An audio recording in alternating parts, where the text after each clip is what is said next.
नमस्ते बच्चों।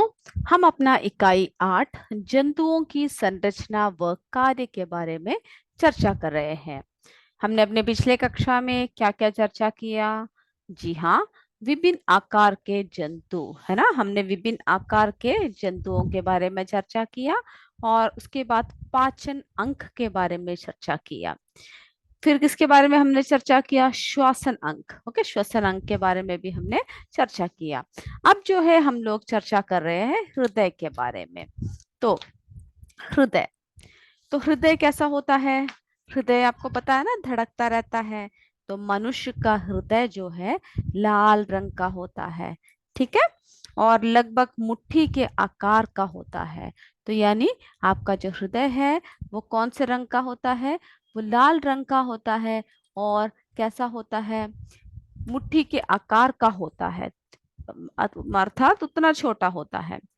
यह हमारे शरीर के वक्ष भाग में, ठीक है, यानी बाई तरफ झुकाव लिए स्थित है। तो ये हमारे कहाँ पर स्थित है? वक्ष भाग में बाई तरफ झुकाव लिया हुआ स्थित होता है। और इसके बिना हम लोग क्या है, जी नहीं सकते। जीवन बिल्कुल भी क्या नहीं है, बिल्कुल भी संभव नहीं है। और हृदय कैसा है? ये बिना रुके धक धक धक धक यानी धड़कता रहता है ना। तो हृदय में दो मुख्य कक्ष होते हैं, ठीक है, आलिंद और निलय। तो हृदय में जो है दो मुख्य कक्ष होते हैं, एक तो आलिंद है और एक निलय है, ठीक है। तो मनुष्य के आलिंद तथा निलय दोनों की लंबाई में एक पट द्वारा दो कक्षों में बांटा हुआ है। देख रहे हो ना, इस तरीके से दो कक्षों में ये बट जाता है, यानी बांट रखा है। इस प्रकार मनुष्य के हृदय में कुल 4 कक्ष है। कितने कक्ष है? मनुष्य के हृदय में कुल 4 कक्ष है। बाया आलिंद, बाया निलय, उसके बाद दाया आलिंद, दाया निलय, ठीक है। और हृदय में रक्त, जो हृदय का जो रक्त है, तो हमने क्या देखा, इसमें कितने कक्ष है? इसमें कुल 4 कक्ष है, ठीक है। बाया आलिंद, बाया निलय, दाया आलिंद, दाया निलय। तो हृदय में रक्त शरीर के विभिन्न भागों में कैसे पहुंचता है? ये देख रहे हैं, नलिकाएं हैं, नलिकाओं के द्वारा पहुंचता है, ठीक है। और जो हृदय से रक्त शरीर के विभिन्न भागों में नलिकाओं द्वारा आता है, और हृदय से भी नलिकाओं द्वारा ही शरीर के विभिन्न भागों में, ठीक है, पुनः क्या है, रक्त पहुंचता है। और हृदय का प्रमुख कार्य क्या है? क्या कार्य है बच्चों? बिना रुके, है ना, बिना थके जीवन भर शरीर के विभिन्न अंगों को यानी विभिन्न भागों को रुधिर पंप करना, यानी ब्लड को पंप करना, जो हृदय का मुख्य क्या है, मुख्य काम है। तो हमने देखा ना कि किस तरह से हृदय में दो कक्ष होते हैं, आलिंद और निलय, और किस तरह से वे जो है लंबाई, यानी दोनों लंबाई में एक पट के द्वारा दो कक्षों में बांट जाते हैं, यानी बंट जाते हैं।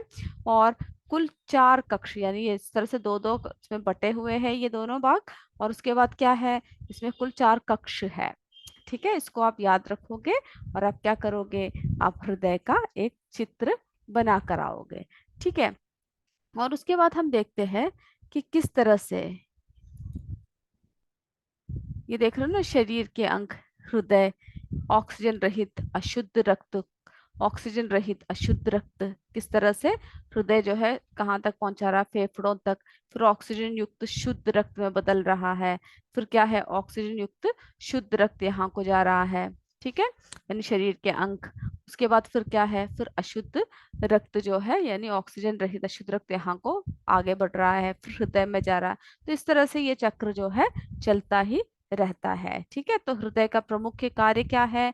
बिना रुके शरीर के विभिन्न भागों में क्या है, जो रुधिर पंप करना, रक्त को क्या करते हैं, पंप करना ही हृदय का प्रमुख कार्य है, ठीक है। तो अब जो है कुछ बातें जो जानना है वो भी जरा हम लोग देख लेते हैं। ये देखिए, एक वयस्क स्वस्थ व्यक्ति का हृदय 1 मिनट में 72 बार धड़कता है, यानी 72 बार धड़कता है। 1 वर्ष से कम आयु के बच्चों में हृदय की धड़कन 100 बार प्रति मिनट होती है। तो देखा, उम्र के हिसाब से क्या है, धड़कनों में भी क्या है, भिन्नता है। तो एक वयस्क स्वस्थ व्यक्ति जो होगा, उसका हृदय जो है 1 मिनट में जो है कितनी बार धड़कता है, 72 बार, यानी 72 बार धड़कता है। और 1 वर्ष से जो कम आयु के जो छोटे बच्चे होते हैं ना, उनका हृदय की धड़कन जो है 100 बार प्रति मिनट होती है। और आयु के बढ़ने के साथ हृदय की धड़कन क्या हो जाती है, धीमी होती है। ये इससे पता लग गया ना कि बच्चे का धड़कन देखिए कितना है 1 वर्ष से कम आयु के बच्चे का, तो और जो वयस्क स्वस्थ व्यक्ति है उनका। तो आयु बढ़ने के साथ क्या होता है, हृदय की धड़कन भी धीमी हो जाती है। और हृदय की धड़कन तापमान, यानी हृदय की धड़कन तापमान, क्रोध, डर एवं मानसिक चिंता से बढ़ जाती है। आप देखते हो ना, कभी कभी आप क्या है, जब स्टेज में जाकर खड़े होते हो, जब आपको कुछ बोलना होता है, तो आपको ही आपकी धड़कनें सुनाई देगी। तो क्या है, अगर हमें कोई तनाव हो, क्रोध हो, डर हो, ऐसे कोई भी बात हो, तो हमारी धड़कनें जो है क्या है, बढ़ जाती है। ठीक है, तो इन सारे पॉइंट्स को आप क्या करोगे, इन सबको आप याद रखोगे। तो हमने हृदय के बारे में चर्चा किया। अब जो है हम चर्चा कर रहे हैं वृक्क। ठीक है, अपने वृक्क के बारे में चर्चा करते हैं। तो जैविक क्रियाओं के फलस्वरूप अनेक अपशिष्ट, यानी हम लोग किडनीज की बात कर रहे हैं, तो अनेक अपशिष्ट पदार्थ बनते हैं, है ना। हमें पता है ना कि हम लोग जब भोजन खाते हैं तो क्या होता है, अंदर जाकर बहुत सारे प्रक्रियाएं होती हैं। तो जब जैविक क्रियाएं चलती है तो उसके फलस्वरूप क्या बनता है, अपशिष्ट पदार्थ बनते हैं। ठीक है, और ये पदार्थ कैसे होते हैं, विषाक्त होते हैं, यानी अपशिष्ट पदार्थ बनते हैं।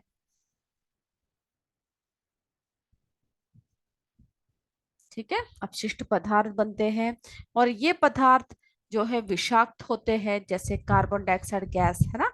तो यानी इसमें क्या होता है, इसमें विष मिला होता है, यानी शुद्ध नहीं होता। तो जैसे कार्बन डाइऑक्साइड गैस जो श्वसन में क्या निकलता है, बाहर निकलता है। बाहर क्या निकलता है, हम लोग ऑक्सीजन को अंदर लेते हैं और हम लोग किसको बाहर निकाल देते हैं, कार्बन डाइऑक्साइड।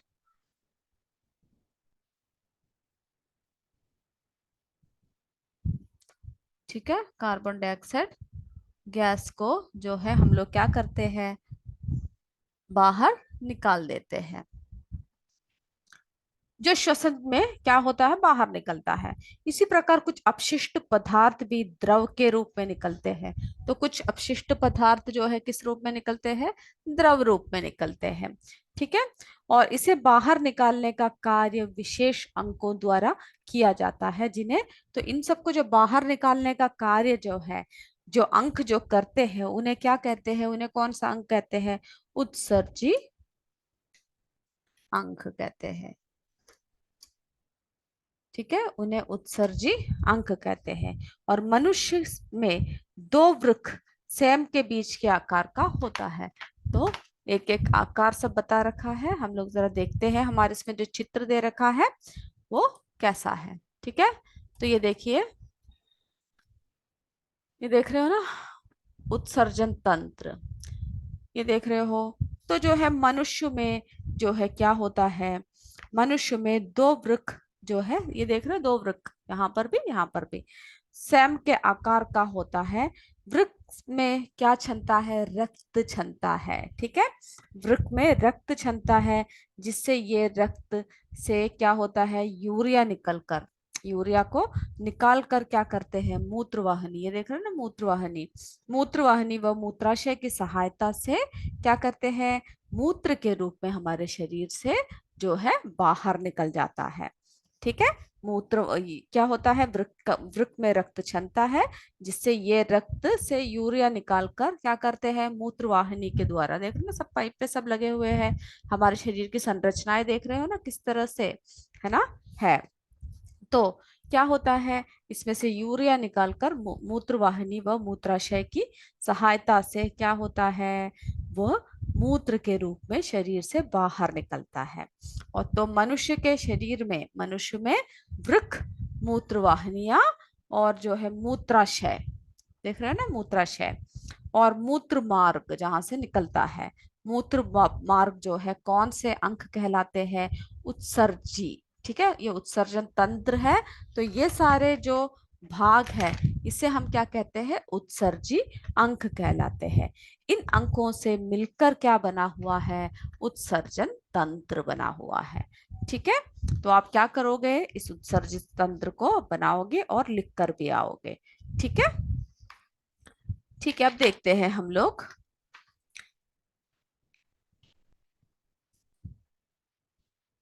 इसमें जो है कुछ और बातें भी जाने, जरा देखते हैं। इससे क्या होगा, आपको नई नई जानकारियां मिलती है।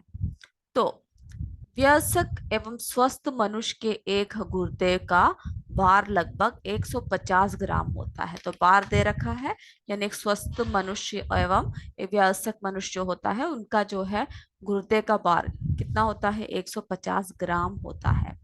एक वयस्क व्यक्ति सामान्यतः 24 घंटे में 1 से 1.8 लीटर मूत्र बाहर निकालता है। ठीक है, कितना मूत्र बाहर निकालता है, एक स्वस्थ व्यक्ति।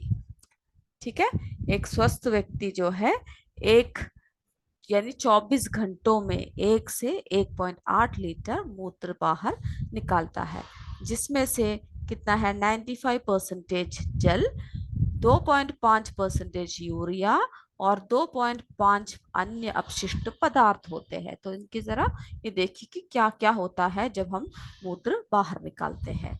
और वृक्क के निष्क्रिय यानी निष्क्रिय हो जाने पर, यानी उसके रुक जाने पर क्या हो जाता है, कृत्रिम वृक्क द्वारा रक्त को नियमित रूप से छानकर उसमें अपशिष्ट पदार्थों को निकाला जाता है। ठीक है, तो अगर हमारे किडनीज खराब हो गए, है ना, तो आप सुनते हो ना, क्या कर किया जाता है, डायलिसिस करते हैं। यानी कृत्रिम रूप से निष्क्रिय हो जाने पर कृत्रिम रूप से जो वृक्क द्वारा रक्त को, ठीक है, जो नियमित रूप से छान कर निकालते हैं, उसे हम लोग क्या कहते हैं, डायलिसिस कहते हैं। तो इतनी बातों को आप याद रखिएगा। ठीक है, चलिए अब हम अगला देखते हैं। अगला कौन सा है, अगला है जनन अंक। ठीक है,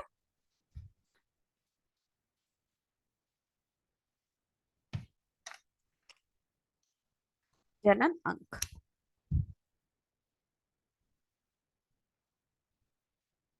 तो आप जो जो डायग्राम यानी जो जो चित्र बनाना है, उन सबको बनाकर अच्छे से पढ़कर आइएगा। तो प्रत्येक जीवधारी में अपने समान संतान को उत्पन्न करने की क्या होती है, क्षमता होती है ना। जीवधारी को इस लक्षण को हम लोग क्या कहते हैं, यानी अपने जैसे ही जब संतान उत्पन्न करते हैं, तो इस लक्षण को हम लोग कहते हैं प्रजनन। ठीक है, प्रजनन। जिन अंकों की सहायता से प्रजनन किया जाता है, उन्हें क्या कहते हैं, जना। ठीक है, जनांक यानी प्रजनन अंक। तो जिन अंकों से, ठीक है,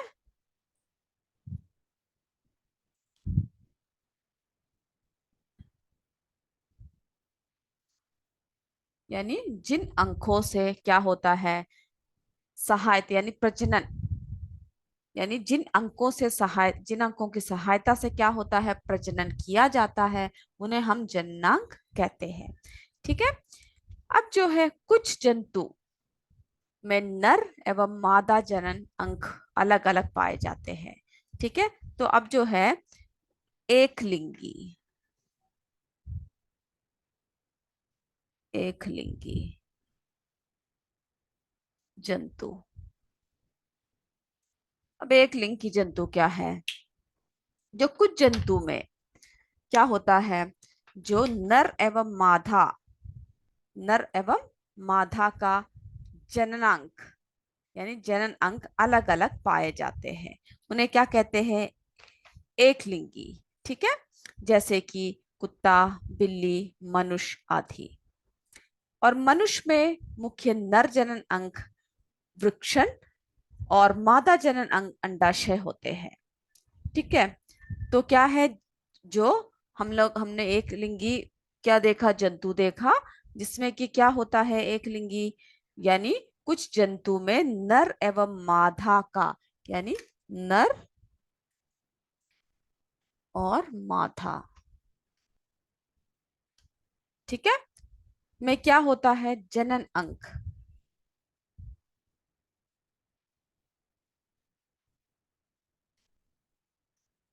अलग, यानी अलग अलग क्या होते हैं, पाए जाते हैं। ठीक है, अलग अलग जो है पाए जाते हैं। तो इतने बातों को आप याद रखिए, तो इसमें क्या होता है, अलग अलग पाए जाते हैं, जैसे कि हमने एग्जाम्पल्स बताए, कुत्ता, बिल्ली, मनुष्य आदि। फिर जो है मनुष्य में मुख्य नर जनन अंग, तो मनुष्य में,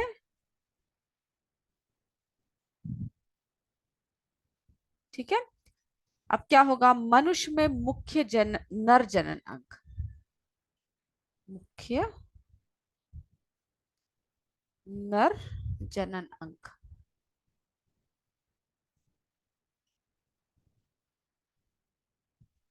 क्या कहते हैं, वृक्ष, वृक्षण, ठीक है, यानी नर जनन अंग को कहते हैं। और जो है, ठीक है, नर जनन अंग को वृक्षण कहते हैं। और मादा जनन अंग,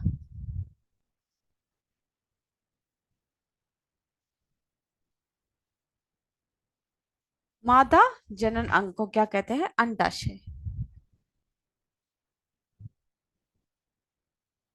ठीक है, इन सब बातों को आप क्या कीजिएगा, याद रखिएगा। कुछ ऐसे भी जंतु हैं जिसमें नर एवं मादा जननांग एक ही जंतु में होते हैं, तो क्या होते हैं, तो ये हमने क्या देखा, ये किस तरह के जंतु है, एक लिंगी। कौन से कैसे जंतु है, एक लिंगी। अब जो है कुछ ऐसे जंतु होते हैं द्विलिंगी।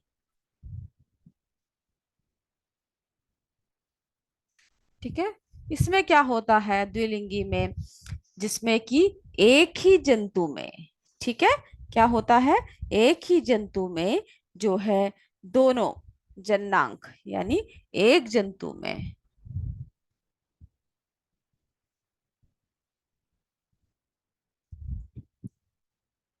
जिसमें नर एवं मादा जननांग पाए जाते हैं, एक ही जंतु में मादा, यानी मादा और नर जननांग दोनों पाए जाते हैं एक ही जंतु में, उसको हम लोग क्या कहते हैं, द्विलिंगी जंतु कहते हैं।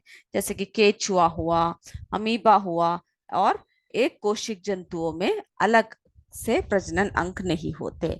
ठीक है, फिर क्या है, जैसे कि हमने एग्जाम्पल देखे, अमीबा है ना, केचुआ, और जो एक कोशिक जंतु होते हैं, यानी सभी एक कोशिक जंतुओं में क्या होता है, एक कोशिक जंतुओं में प्रजनन अंग यानी अलग अलग नहीं होते हैं, तो उन्हें क्या कहेंगे, द्विलिंगी कहेंगे। ठीक है, अब इसके बाद हम देखते हैं मस्तिष्क एवं नाड़ियां। तो हम अपने शरीर के प्रत्येक संरचना के बारे में पढ़ रहे हैं, और आप प्रत्येक अंगों को याद रखिएगा कि क्या क्या कार्य करते हैं हमारे शरीर के अंदर। ठीक है, इसीलिए एक भी हमें कुछ भी बीमारी होने में क्या हो जाती है, हमारी सारी शरीर की गतिविधियां रुक जाती है। मस्तिष्क, मस्तिष्क, मस्तिष्क एवं नाड़ियां। चलिए अब हम देखते हैं इसका काम क्या है। अगर अचानक से आप कोई शोर सुनो, अचानक कोई भी आवाज आए, या पटाखा फूट जाए, धमाका हो जाए, तब क्या होता है, क्या प्रतिक्रिया होती है आपकी, आप ऐसे ही बैठे रहते हो, नहीं, आप चौंक जाते हो, है ना। अगर आप किसी भी ठंडे वस्तु को छुओ या गर्म वस्तु को छुओ, तब क्या होता है, आपकी प्रतिक्रियाएं बदल जाती है। है ना। अगर आप आग में या गर्म वस्तु में आपका हाथ पड़ जाए तो तुरंत आप हाथ हटा लेते हो, ये नहीं कि उसको पकड़कर खड़े रहे, है ना। तो ये सब प्रतिक्रिया कैसे होती है, इन पर हमारी इच्छा का कोई प्रभाव नहीं होता। ये क्रियाएं क्या होती है, अनैच्छिक क्रियाएं होती है।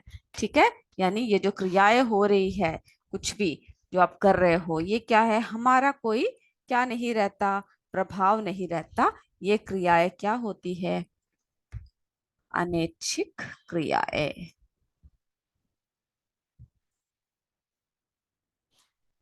ठीक है, ये क्या होती है, अनैच्छिक क्रियाएं कहलाती है। अधिकतर कार्यों को हम क्या करते हैं, दिमाग से सोच समझ कर करते हैं, है ना। जैसे कि पढ़ना, लिखना, बात करना, ये सब क्या है, हम सोच समझ कर रहे हैं, अपने दिमाग से कर रहे हैं, ये सब क्रियाएं। यानी अब जो है अनैच्छिक क्रिया क्या, जैसे आपका हाथ जल गया, धमाका हो गया, है ना, या फिर कुछ भी हो गया, वो सब क्या है, जो आप अपनी इच्छा से नहीं करते हो, वो अनैच्छिक क्रियाएं है। और जैसे कुछ क्रियाएं जो आप अपने इच्छा से करते हो, जैसे आप पढ़ रहे हो, स्कूल जा रहे हो, नहा रहे हो, यानी आप अपनी इच्छा से कर रहे हो। ठीक है, तो ये सब क्रियाएं कैसी क्रियाएं कहती है, ये सब क्रियाएं ऐच्छिक क्रियाएं, यानी इच्छा के द्वारा हो रही है। ठीक है, तो शरीर में घटित होने वाले समस्त क्रियाओं को क्या करते हैं, नियमन और नियंत्रण। कहाँ पाया जाता है, जो हम लोग नियमन करते हैं और नियंत्रण करते हैं, वो सब कहाँ पर पाया जाता है, वो सब तंत्रिका तंत्र में। ठीक है, तंत्रिका तंत्र, तंत्रिका तंत्र में पाया जाता है। मनुष्य में जो तंत्रिका तंत्र के 3 भाग होते हैं, कितने भाग होते हैं, 3 भाग होते हैं। ठीक है, 3 भाग होते हैं। पहला क्या है, मस्तिष्क, जो आपको सब सोचने पर, समझने पर, है ना, सबके लिए क्या करता है, तैयार करता है। रीढ़ ऋजु, दूसरा क्या है, रीढ़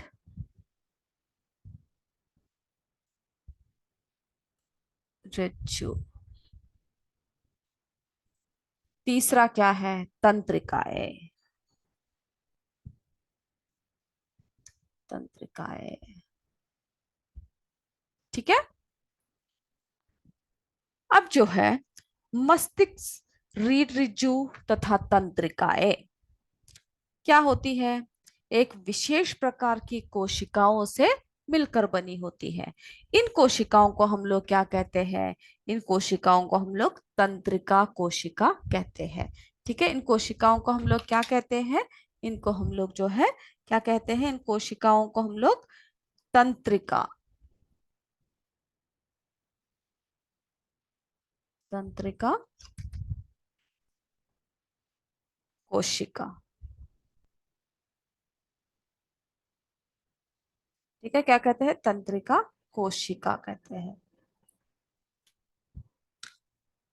अब जो है ये जो, इन्हें हम क्या कहा, हमने क्या कहा, इन लोग, इनको क्या कहा हमने, इन अंकों को तंत्रिका कोशिका कहते हैं। तंत्रिका कोशिकाओं की लंबाई कितनी होती है, इसकी लंबाई जो है, लंबाई कितनी होती है तंत्रिका कोशिकाओं की, तंत्रिका कोशिकाओं की लंबाई 1 मीटर होती है। ठीक है, कितनी होती है, 1 मीटर।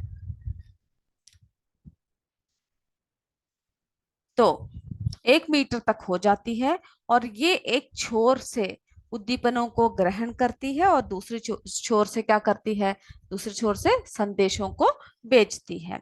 तो सूक्ष्म जंतुएं जैसे कि अगर अमीबा है, तथा स्पंजों के शरीर में कोई तंत्रिका यंत्र नहीं होते, परंतु क्या होता है, समस्त शरीर द्वारा संवेदना ग्रहण की जाती है, जैसे कि हाइड्रा है ना, एस्केरिस है, केचुआ है, इन सब में क्या होता है, तंत्रिका तंत्र पाया जाता है।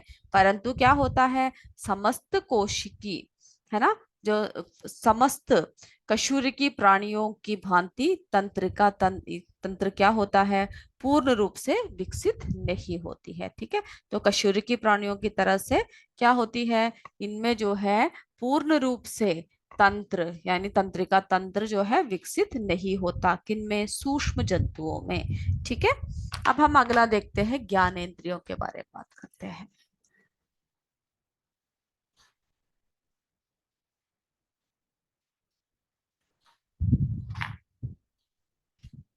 ज्ञानेंद्रिय।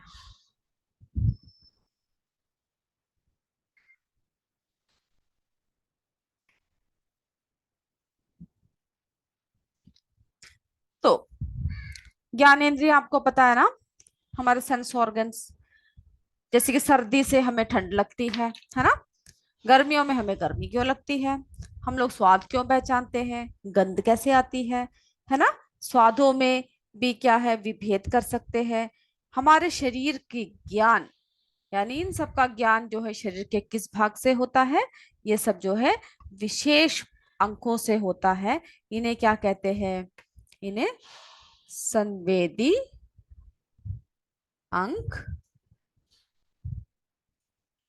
या ज्ञानेंद्रियां कहते हैं। ठीक है, संवेदी अंक या क्या कहते हैं? ज्ञानेंद्रियां कहते हैं। हमारे शरीर में कौन कौन से है ज्ञानेंद्रियां? कान है, आप सब सुन सकते हो, है ना? फिर क्या है? आंख है, आप सब देख सकते हो। उसके बाद बोलिए कौन सा है? नाक है, आप सारी चीजें सूंघ सकते हो। जीभ है, आप सभी टेस्ट को पहचान सकते हो, है ना? त्वचा है, यानी कुछ भी होने पे, दर्द होने पर या कोई आपको चींटी काट दे, कुछ भी हो, आप जो है फील कर सकते हो। ठीक है। त्वचा से क्या है, ग्रहों संवेदनाओं को क्या है, अपनी तरह से हम लोग उसको फील कर सकते हैं। ठीक है, तो आपको ये सब क्या है, हमारी ज्ञानेंद्रियां हैं। ठीक है, क्या है? ज्ञानेंद्रियां हैं। अब चलो हम लोग एक एक करके इनके बारे में चर्चा करते हैं। अब जो है सबसे पहले हम कान के बारे में बताते हैं।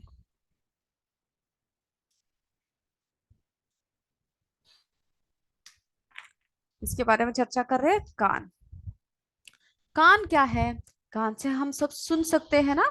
तो श्रवणोन्द्रिय, श्रवणोन्द्रिय यानी क्या है, सब श्रवण कर सकते हैं, सब सुन सकते हैं। तो कान क्या है, सुनने तथा शरीर का संतुलन बनाए रखने में सहायक होता है। तो जैसे कि आपने देखा होगा कि मछली है, मेंढक है, छिपकली है, पक्षियां हैं, इन सब में क्या है, बाह्य कर नहीं पाए जाते उनको। आपने कभी देखा है कि मछली के कान बाहर निकले हुए हैं, या फिर जो है पक्षियां हैं उनके जो बाहर की तरफ जो है कान निकले हुए हैं? तो क्या है, इन सब में जो है बाह्य कर्ण पाए नहीं जाते हैं। जबकि स्तनधारियों, जैसे कि खरगोश है, चूहा है, हाथी है ना, इन सब में क्या होता है, बाह्य कर्ण पाए जाते हैं। ठीक है। तो जो है कई जंतुओं में क्या है, बाह्य कर्ण यानी कान पाए नहीं जाते, और कईयों में जो है बाह्य कर्ण पाए जाते हैं। अब जो है मनुष्य का जो कर्ण है, जरा हम लोग इस चित्र के द्वारा समझते हैं। आपकी किताब में जो चित्र दे रखा है, चित्र 8.6। ठीक है, उसकी सहायता से हम जरा इसको बताते हैं।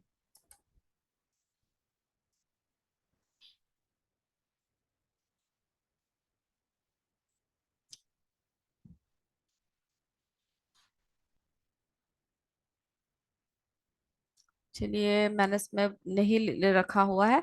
आप ऐसा कीजिएगा कि आप जो उस चित्र को आप देखिएगा। ठीक है, आपके किताब में दे रखा है उस चित्र को, आप उसको देखिए। तो उसके हम बताते हैं आपको जो है कैसा होता है।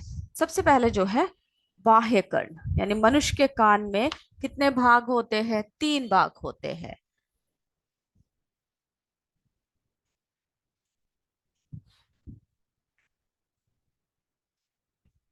ठीक है, मनुष्य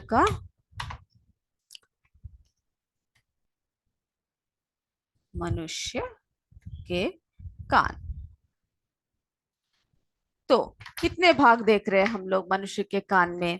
जो है 3 भाग होते हैं। ठीक है, 3 भाग।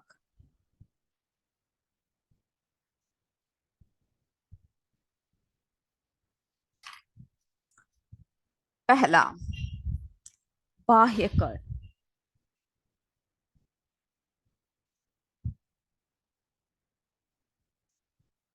ठीक है, तो मनुष्य में जो है इसे क्या कहते हैं हम लोग, इसको बाह्य कर्ण को कार्टिलेज कहते हैं। ठीक है, क्या कहते हैं, कार्टिलेज कहते हैं। इसके बिना जो है ये कैसा होता है, कार्टिलेज के जो बना हुआ कैसा बना हुआ होता है, लचीला एवं रोम युक्त होता है। ठीक है, अगर आप अपने बाह्य कर्ण को छू कर देखोगे तो क्या होगा, इसका लचीलापन है ना, काफी सॉफ्ट होता है, तो इसका लचीलापन आपको महसूस होगा। तो कैसा होता है ये जो बाह्य कर्ण जो है, लचीला। और उस चित्र को आप अपने किताब में देखिए, ठीक है, और उसको बनाकर भी आइएगा, रोम युक्त होता है। ठीक है ना, रोम युक्त होता है। उसके बाद जो है मध्य कर्ण, तो हमने तीन भाग देखे ना, दूसरा क्या है, मध्य भाग।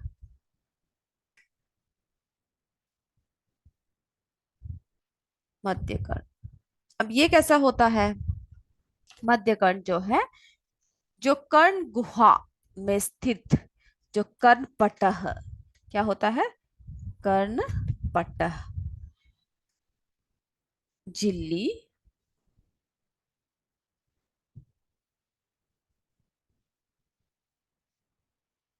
तथा तीन छोटे छोटे अस्थियां होते हैं। और क्या होते हैं, तीन छोटी छोटी अस्थियां।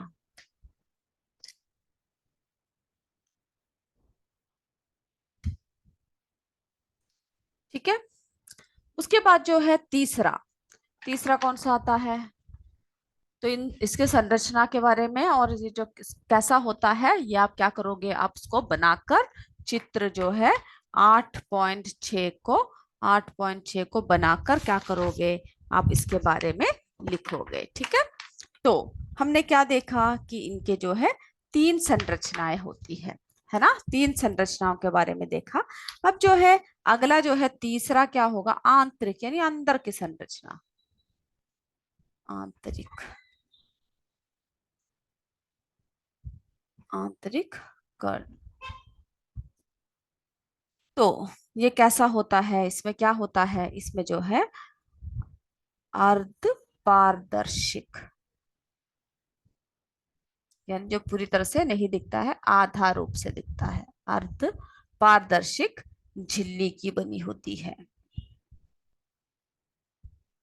ठीक है, यह अर्ध पारदर्शिक क्या होता है, यह अर्ध पारदर्शिक झिल्ली की, झिल्ली से बना होता है। और जो है बनी हुई एक काला गहन के रूप में होता है। कैसा होता है, यानी एकदम अंदर की तरफ होता है, तो काला गहन के रूप में होता है। और बाह्य कर्ण और मध्य कर्ण क्या करता है, ध्वनि के तरंगों को ग्रहण कर आंतरिक कान में पहुंचाता है। तो जो है बाह्य, हमारे ध्वनि को कौन अंदर तक पहुंचाता है, बाह्य कर्ण और मध्य। ठीक है, मध्य कर्ण क्या करता है, ध्वनि को सुनकर जो है अंदर तक पहुंचाता है, यानी आंतरिक कर्ण तक पहुंचाता है। और आंतरिक कर्ण का संबंध श्रवण तंत्रिका द्वारा मस्तिष्क से होता है। तो जो आंतरिक कर्ण जो होता है, इसका संबंध कहाँ से होता है, जो श्रवण तंत्रिका द्वारा मस्तिष्क, यानी ये हमारे दिमाग तक सारी बातें पहुंच जाता है, मस्तिष्क तक होता है। ठीक है, आंतरिक कर्ण का जो है श्रवण तंत्रिका द्वारा और मस्तिष्क से होता है, यानी मस्तिष्क से, और कहाँ से होगा, श्रवण तंत्रिका से होता है। ये सुनने का कार्य करता है और क्या करता है, शरीर का संतुलन को बनाया रखता है। ठीक है, तो जैसे कुछ जीवधारियां हैं, जैसे कि मछली, मेंढक, छिपकली, है ना, पक्षियों के क्या नहीं होते, बाह्य कर्ण नहीं होते, परंतु इनमें क्या होते हैं, आंतरिक कर्ण होते हैं, है ना, छेद होगा उनके कान की जगह पर। और इन आंतरिक कर्णों की सहायता से ये ध्वनि को सुनते हैं और अपना कार्य करते हैं। ठीक है, अब हम अगला बात करते हैं आंख की।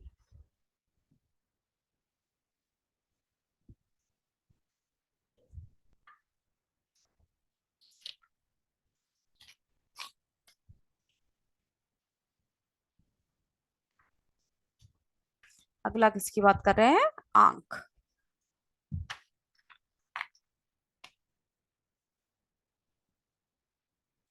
आंख।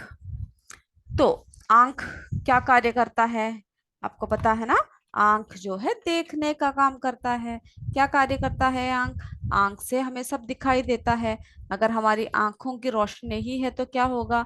हमें कुछ भी दिखाई नहीं देगा। तो जो है मनुष्य की आंख, देख रहे हो ना?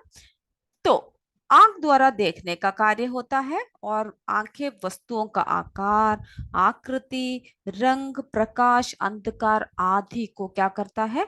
अनुभव करते हैं। तो ये जो आंख को क्या कहते हैं? दृश्येंद्रिया। दृश्येंद्री। ठीक है, दृश्येंद्रिय। दृश्येंद्रिय कहते हैं। यानी क्या है? इनसे हम सब देख सकते हैं। तो मनुष्य की जो आंख होती है, आंख की जो कपाल, जो उसकी खोपड़ी है ना, कपाल जो होती है, में नेत्र कटोरों में स्थित है। यानी जो आंख के अंदर आप देख रहे हैं गड्ढा होगा, तो उसमें जो है स्थित होता है। नेत्र कोटरों में, तो ये क्या किसमें स्थित है? एक ऐसे गड्ढा जैसे है ना, तो कोटरे, नेत्र कोटरों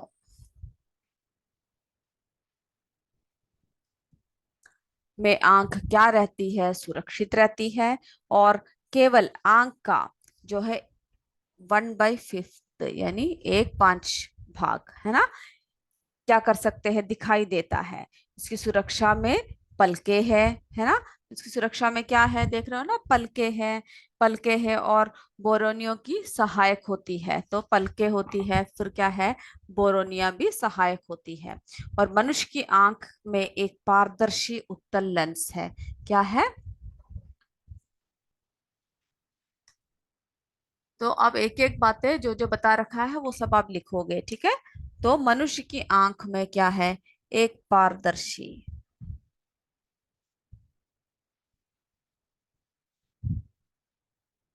पारदर्शी उत्तल लेंस है।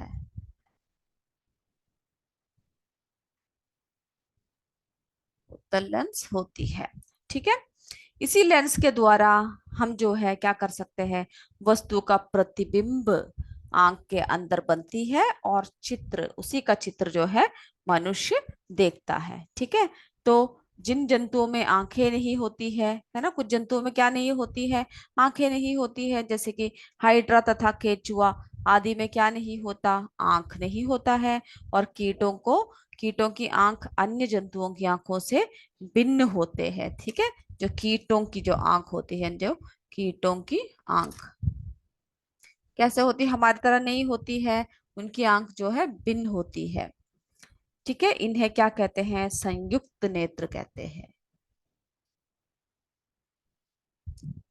संयुक्त नेत्र। ठीक है, इन्हें क्या कहते हैं? संयुक्त नेत्र कहते हैं। अब इसके बाद जो है हम लोगों ने आंखों के बारे में देखा। अब इसके बाद हम किसके बारे में बात करेंगे? नाक के बारे में बात करेंगे। ठीक है, नाक।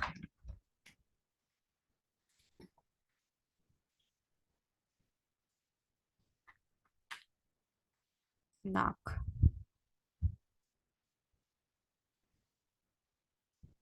तो नाक द्वारा हम लोग किसका अनुभव करते हैं? गंध का अनुभव कहते हैं। तो इन्हें क्या कहते हैं? इन्हें घ्राणोन्द्रिय। तो इन सबका नाम आप याद रखिए, ठीक है? घ्राणोन्द्रिय।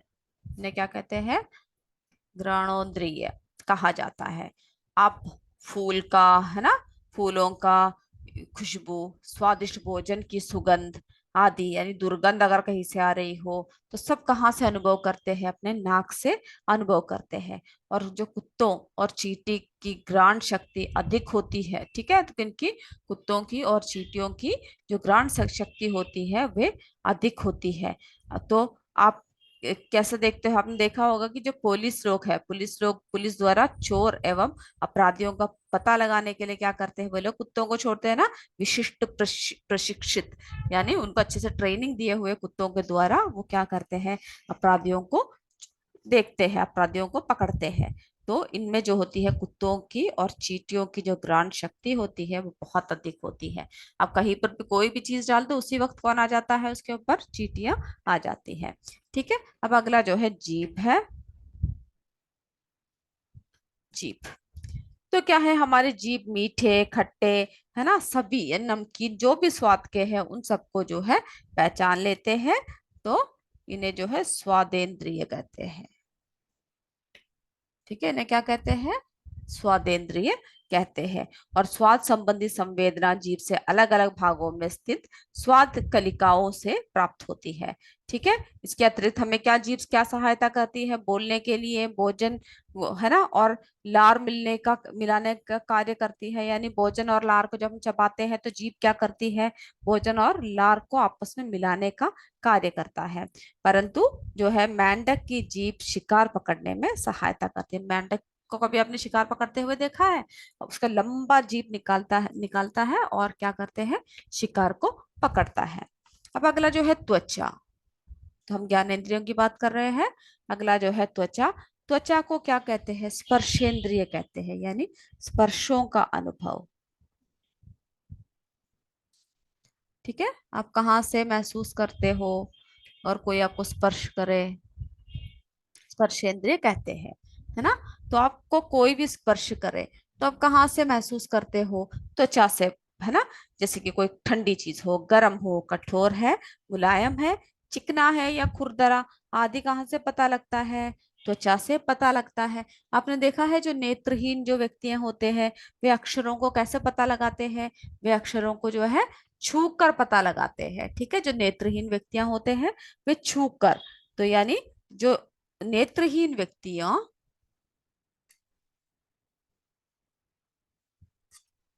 नेत्रहीन व्यक्ति क्या करते हैं? अक्षरों को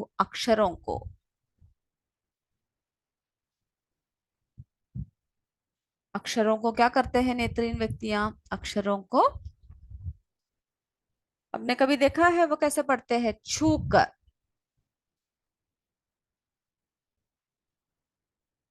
छू कर पढ़ते हैं। इस पद्धति को क्या कहते हैं?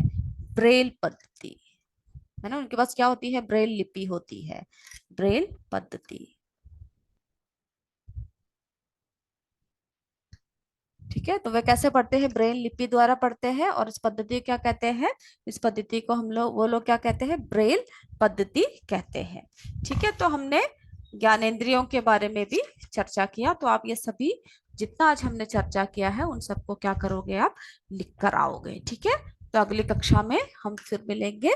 तब तक जय विद्या शक्ति, जय हिंद, जय भारत। धन्यवाद मेरे बच्चों।